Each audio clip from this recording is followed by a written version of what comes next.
Hello and welcome to Quick Charge by Electrek, keeping you in the fast track with daily EV and green energy news. I'm Mikey G, and it's Saturday, February 27th. Elon Musk is indicating that Tesla could be shifting more electric cars to lithium iron phosphate battery cells over some concerns about long-term availability of nickel supply.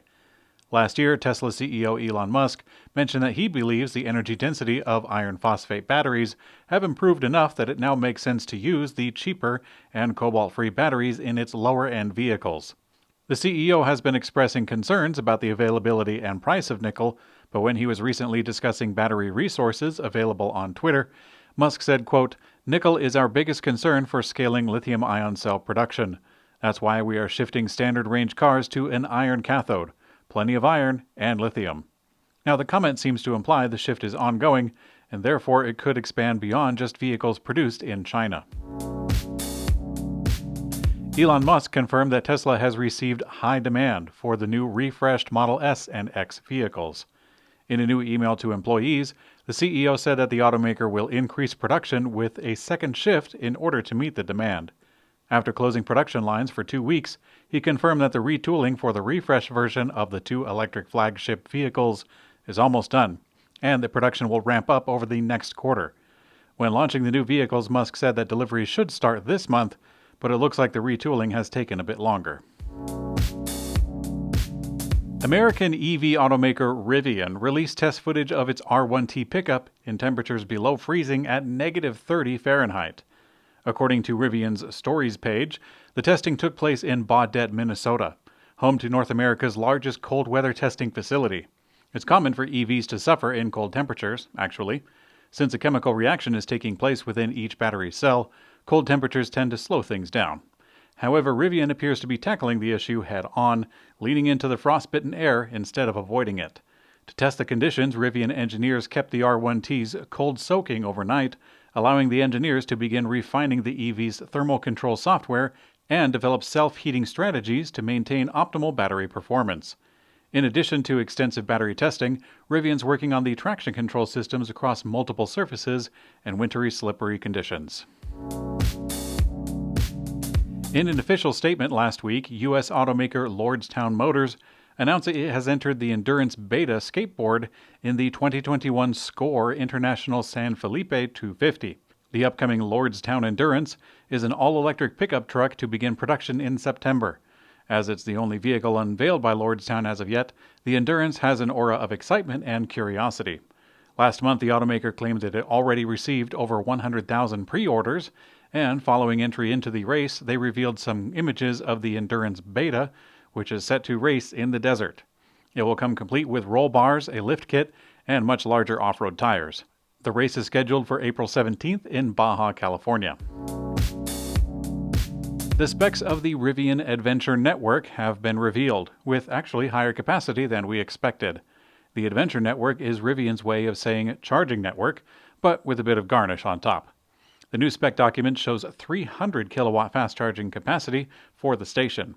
When Rivian first unveiled the R1T electric pickup, they were talking about it at a charge rate of up to 160 kilowatts at fast charging stations and an 11 kilowatt onboard charger for level 2. Rivian will first target off-road pit stops, national parks, and RV parks for their upcoming stations. Following its massive merger with SPAC Churchill Capital Corporation 4, Lucid Motors CEO revealed that deliveries of its first EV have been delayed. The Lucid Motors Air Dream Edition was originally scheduled to begin deliveries this spring. It now appears that it will debut sometime in the second half of 2021. Bloomberg's Ed Ludlow tweeted, quote, "Lucid has delayed start of production from the spring until the second half of 2021, but won't commit to a date for the start of production." Now, Rawlinson, the CEO, gave more information in an interview with Ludlow. He said that the Churchill team told him that Lucid Motors should take its time to get the car right. They also told him that it's okay if production rolls into the second half of the year. Rawlinson described the conversation as being freed. The blessing and bankroll from Churchill Capital Corporation appears to be a welcome delay for Rawlinson. This puts the launch into unknown territory at the earliest in the third quarter of 2021, possibly at the end of the calendar year. In my personal opinion, I think that Lucid is making the right move here. The specs of the Air Dream Edition are quite impressive, and you wouldn't want something like that held down by panel gaps. Tesla has been leading the Chinese EV market since starting production at its factory in Shanghai, but now it's being outsold by a little affordable electric car. The California-based automaker Tesla saw its sales more than double in China to over 100,000 vehicles in 2020. But just in January, Tesla sold a very healthy 13,000 Model 3s and 1,600 Model Ys. But they were beat out by the Wuling Hongguang Mini EV.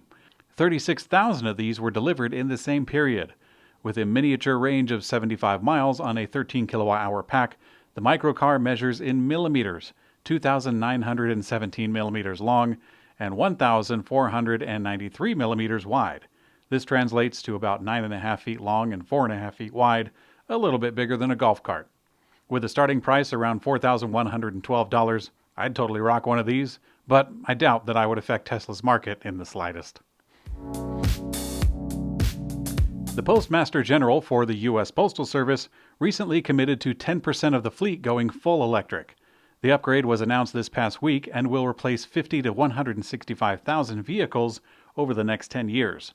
This news was met with surprise and disappointment from many who believe that the next USPS fleet would be entirely electric after President Joe Biden administration announced plans merely a month ago to transition the entire government fleet to electric. Congress asked the USPS why they didn't commit to more than 10%, and they replied that they don't have an extra $3 to $4 billion laying around to do it. They said that USPS will ensure upcoming internal combustion engine vehicles are built on a platform that is more easily convertible to Electrek. As to when the conversion will take place, that is yet unclear. At Electrek, we're going to guess that with a 10-year deadline, the conversion will happen in about 9.5 years. A new bill to reform the federal electric car tax credit has been proposed in the U.S. Congress. The federal government in the U.S. has a tax program that provides incentives for buyers of electric vehicles that dates back to the Bush era, giving $7,500 in tax credit to every buyer of a new EV. However, the government put a cap of 200,000 deliveries of vehicles for each automaker. The program was successful in helping accelerate EVs early on, but it was seen as flawed since both Tesla and GM hit that threshold, and now they find their EVs less competitive in the U.S. Earlier this month, several Democrats introduced a Growing Renewable Energy and Efficiency Now Act, also called the Green Act, to reform the program.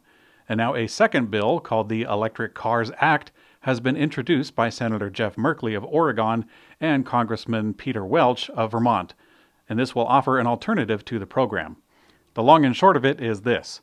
First, eliminating the per-manufacturer cap, allowing buyers to use the tax credit over a 5-year period, or apply the tax credit on the spot at the dealership to reduce the purchase price, and providing a 10-year extension of tax credits for alternative fuel vehicles and charging infrastructure. Stay tuned to Electrek, where you can see the progress of this bill and a whole lot more. Consumer Reports has launched the new Green Choice program for cars. It will use a green leaf icon to identify new cars, SUVs, and minivans with the best fuel efficiency and lowest contributions to atmospheric carbon dioxide levels and smog formation. Consumer Reports describes it saying, quote, "Our new Green Choice designation highlights the top 20% of vehicles on the market with the cleanest emissions. Green Choice cars, SUVs, and minivans are indicated on our ratings by a green leaf icon and are gas-powered, hybrid, and electric. The new rating was developed in collaboration with the EPA's Smart Ways program, which rates vehicles for levels of greenhouse gas and smog-forming emissions."